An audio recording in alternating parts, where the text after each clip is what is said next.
Coming up next on Eyewitness News, a night of uncertainty on Wall Street. Brokers work late and wonder what tomorrow's stock market will bring. Plus, a new plan to make the Lincoln Tunnel commute smoother for some, but a nightmare for others. Also ahead on Eyewitness News, a baby boy falls into a backyard well and is fighting for his life tonight. Plus, Uptown Monday night, Harlem swinging with some sweet sounds, and a rough game on ice tonight for the Rangers. Those stories and more next on Eyewitness News. You're watching Channel 7 Eyewitness News with Ernie Anastas and Katie Tong, Corey McFerrin with sports, Storm Field with weather, and the Eyewitness News team. Now, Eyewitness News. Good evening, I'm Katie Tong. Ernie Anastas is off tonight. John Marler is sitting in. Here's what's happening. Apprehension and even panic on Wall Street tonight after another disastrous day. More ground was lost, more turmoil in the market as the Dow suffered its second worst one-day drop in its history, second only to the crash a week ago. The market has been closed since 2 this afternoon, but harried brokers are still working late into the night, trying to catch up on paperwork and trying to make some sense of what is happening to the market. Earlier today, they were standing on the floor of the exchange, watching the Dow take another slide.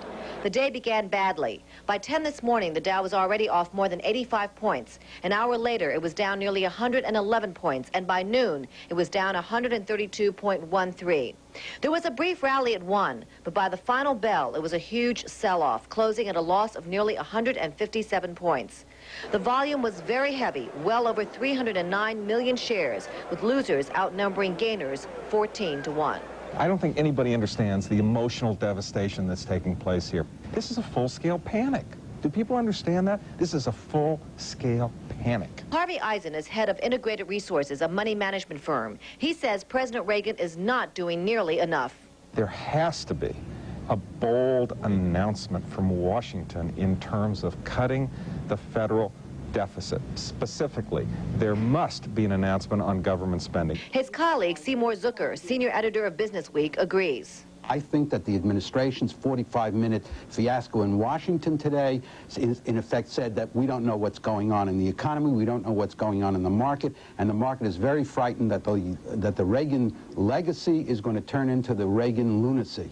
So what should the average investor do now? Well, I think that some of the utilities, given the fact that rates are coming down, are real buys at this point. I think that some of the top quality blue chips, I don't think the average investor can go wrong if he puts some of his funds in them, but I would not go hog wild in trying to get the bottom of this market. We may go lower yet. Most important piece of advice is if you own good stocks and you are a long-term investor, don't sell. And in response to the crisis, the stock market announced this afternoon it will be closing early for the remainder of the week. Katie, how Wall Street fares tomorrow may have a lot to do with how the foreign markets do, and trading is already underway in Tokyo. We have an update from ABC's Jim Lowry, who is monitoring the market in Japan. It was a nervous market with Japanese traders bracing for the worst after Monday's Wall Street fall, but things turned out better than expected, at least looking at midday figures with 2 more hours of trading still to come. The Tokyo Nikkei average was up slightly, 75.6 points. That's only about a 0.3% rise today compared to a nearly 5% loss yesterday. But traders were encouraged. There were a number of bargain hunters on the market buying, and foreign investors who had been selling off shares to cover losses elsewhere seem to have stopped their frantic selling, at least for now. Also, a slight steadying of the U.S. dollar, the dollar gaining value a little bit less than a point at midday. And that's the picture on Tokyo trading as we have it now. Back to you, John. ABC's Jim Lowry in Tokyo. The Hong Kong Stock Exchange began Tuesday with a 47-point drop. It is down, but so far nothing compared to yesterday's big loss of more than 1,100 points. Katie? Another casualty of the stock market crash. It was a day of terror at a brokerage house in Miami as a man who suffered heavy losses on the market walked into a Merrill Lynch office, pulled a gun, and opened fire. Police say Arthur Kane shot and killed a vice president, seriously injured another man, and then killed himself. Well, tonight, the focus of President Reagan's budget battle shifted here to New York. Larry Menti tells us many congressional leaders were in town for fundraisers, where the major topic was the budget problem. In the wake of the crisis on Wall Street, President Reagan and congressional leaders met today at the White House and agreed to stop taking pot shots at each other and start working to trim the federal deficit.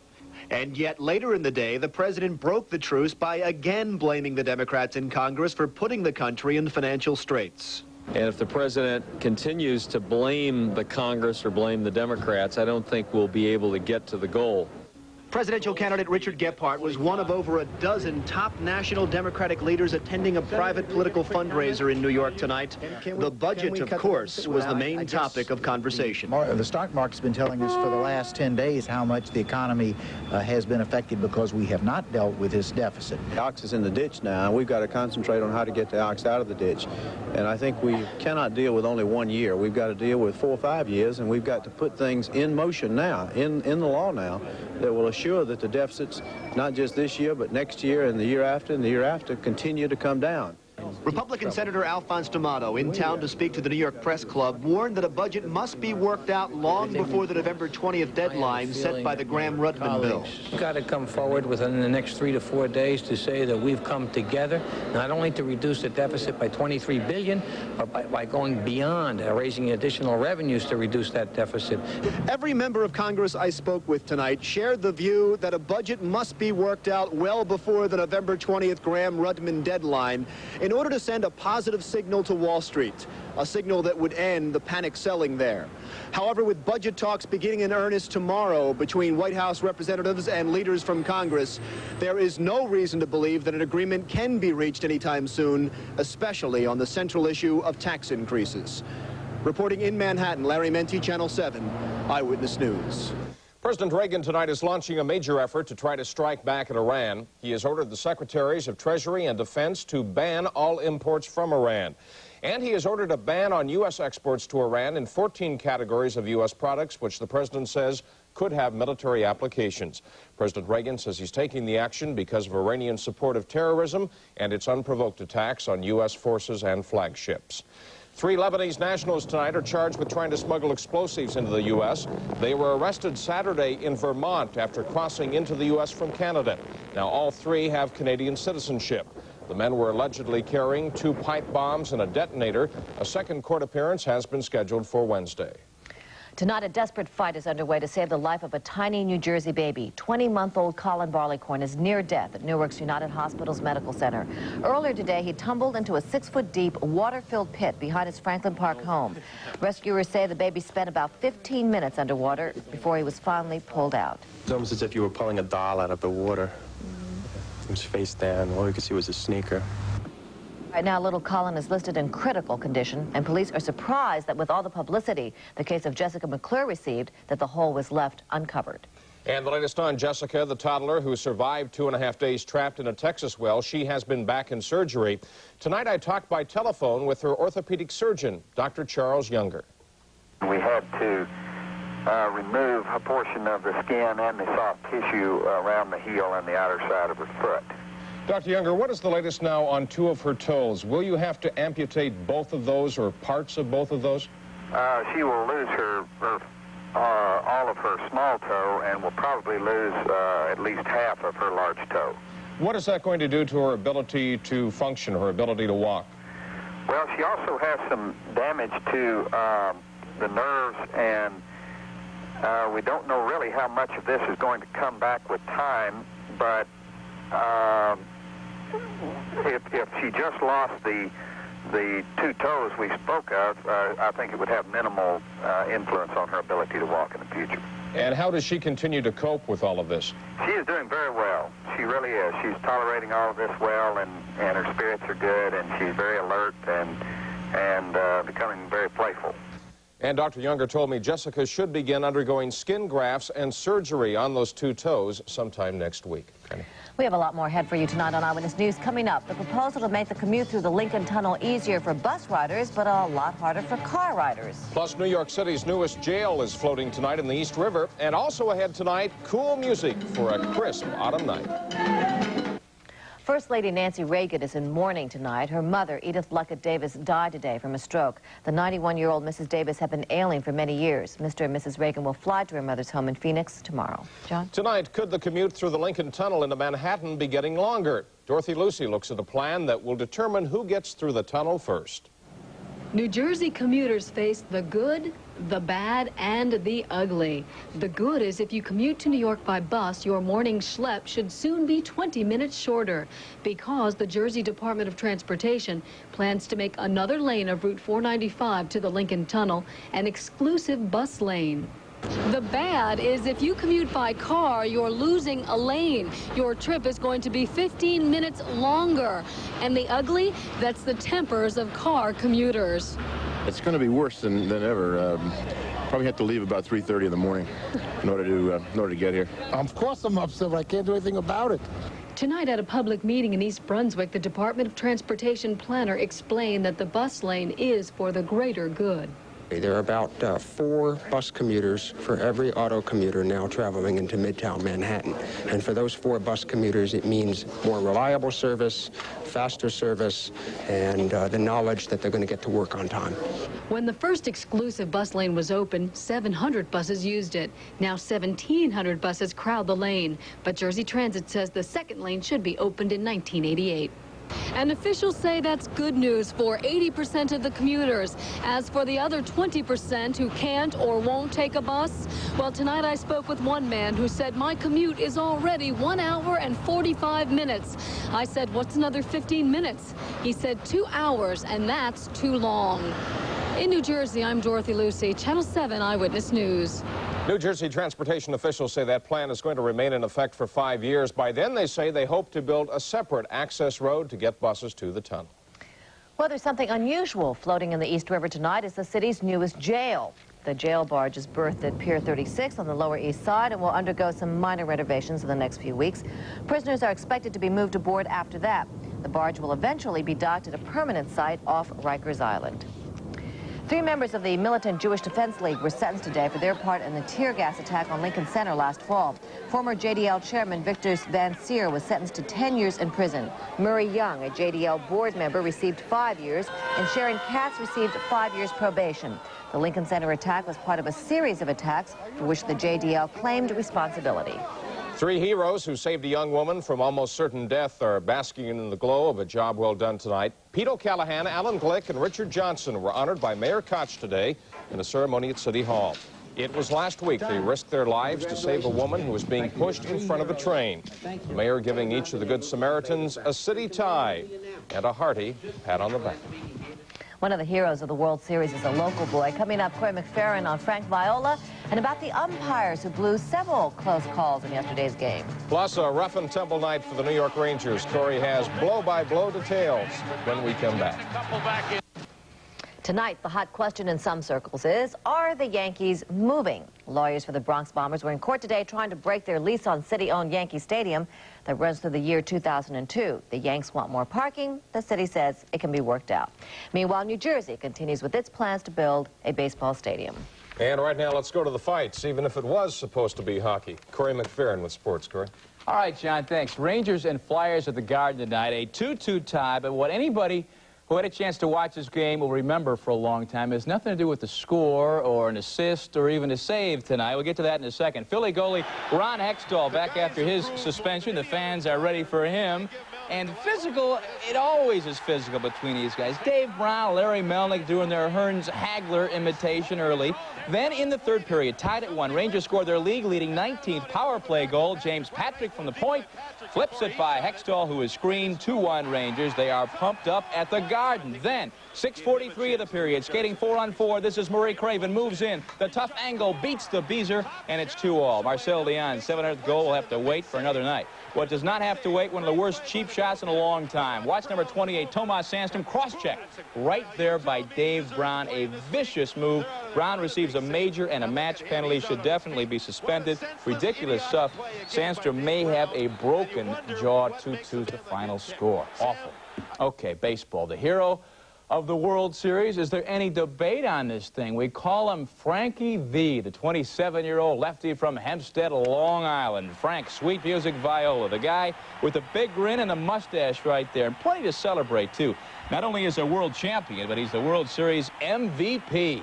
I got the MVP, but 23 other guys could have gotten the MVP, and it's just everybody's MVP because we played like a team, and the results were like a team. Now, you want to see where Frank prepared for starting? Well, the hill at St. John's. Frankie, a former standout hurler for the Redmen, only lost 2 games in his entire collegiate career. Coach Bob Russo and friends buzzing about Frankie all day long. It's the first time that we've had any player who's been in the playoffs and to become the MVP of the World Series, where the place is like a beehive today. All right, congrats to Frank and his whole crew on the island. Did you catch the glaring mistakes by the umpires last night? Unbelievable stuff. Maybe it's time for the instant replay in baseball. Second inning, base hit left field. Now watch Don Baylor coming around. The throw from Vince Coleman, going to beat him by a mile, but look at this. Never touches him. Steve Lake never lays the glove on him, but the call is out. Bottom of 5, Joe McGrain covering. Greg Gagne flying. McGrain's left foot hits the bag, but the call is safe. Gagne later scores. Following inning, Tommy Herrick caught in a rundown. Throw coming back towards Kent Herbeck right there. Should have been called for interference, but more important, watch her. Going to beat the throw. That's right, he's called out. Cardinals lose the close calls 2-1 in the series, 4-3.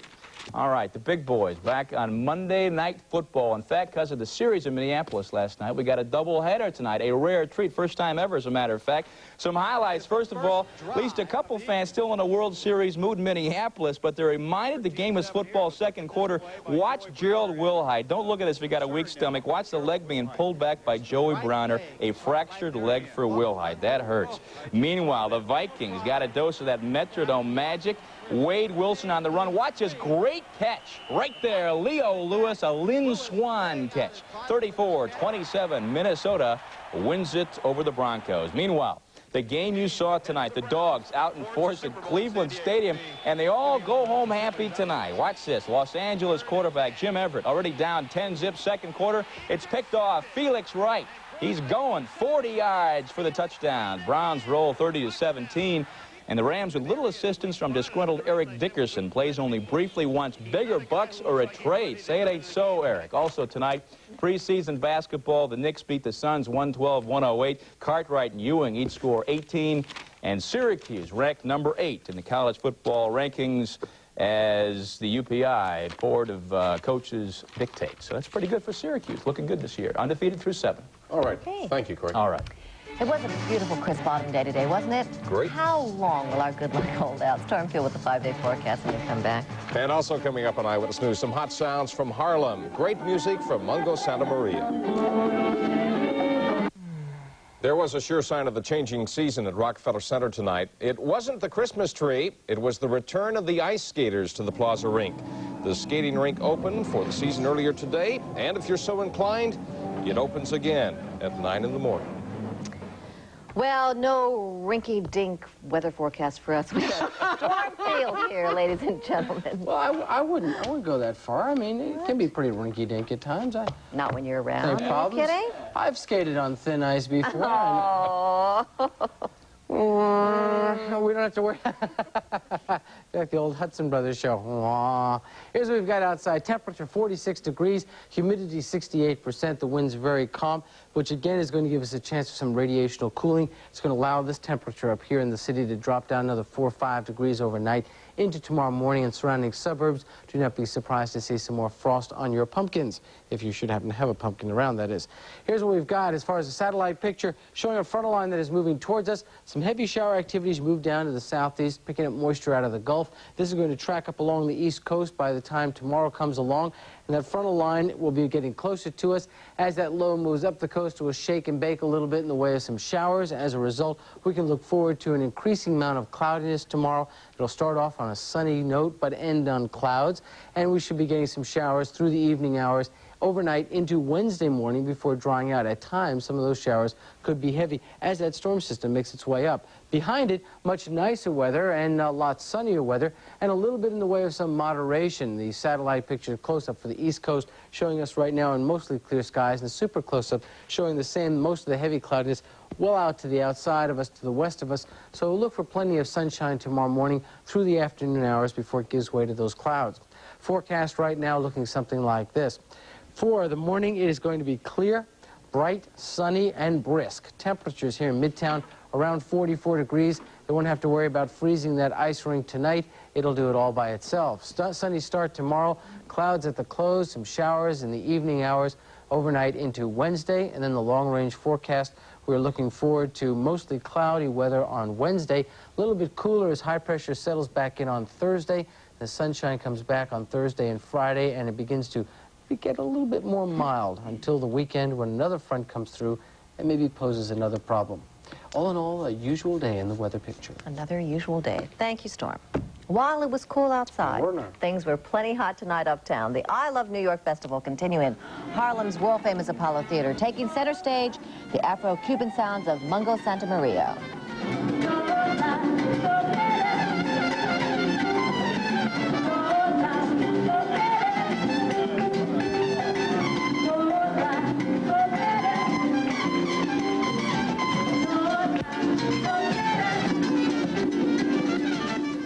And when the festival ends this weekend, it's expected to have brought 2 million new visitors and $17 million into the Harlem community.